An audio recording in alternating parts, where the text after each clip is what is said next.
Le premier télégraphe électrique. En 1838, le premier télégraphe électrique est construit par Wheatstone et mis en service entre Londres et Birmingham. Il fonctionne selon les principes suivants. Une ligne électrique relie deux points. À chaque extrémité est placée une machine constituée d'un émetteur et d'un récepteur. L'émetteur est un manipulateur manuel.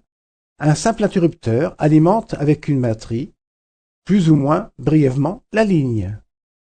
Le récepteur est un électroaimant connecté directement sur la ligne qui actionne un mécanisme chargé de transcrire le code par le marquage d'une bande de papier qui avance au rythme des impulsions émises sur la ligne.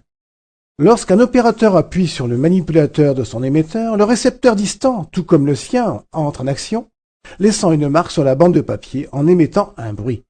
Voilà pourquoi la bande de papier permet de garder une trace du message et de pallier à une éventuelle absence de l'opérateur en réception. Voici trois personnages peu connus, mais qui ont compté pour l'histoire du télégraphe, donc du téléphone aussi. Le barbu se nomme Émile Baudot et le moustachu David Hughes.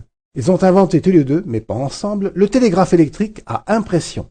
Le système de codage s'apparentait déjà au système informatique actuel.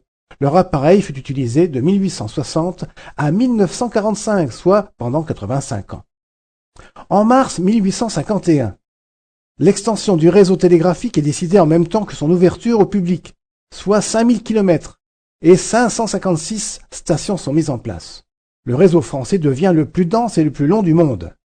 L'armée apporte son aide pour effectuer les travaux plus rapidement. Petite anecdote. Juliette Dodu, qui semble un peu dodue sur la photo effectivement, était employée au télégraphe et voit son bureau envahi par les Prussiens en 1870.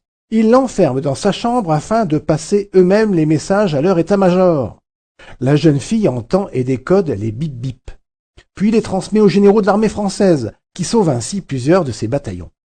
Elle fut décorée pour cela, elle fait partie des héroïnes de la patrie.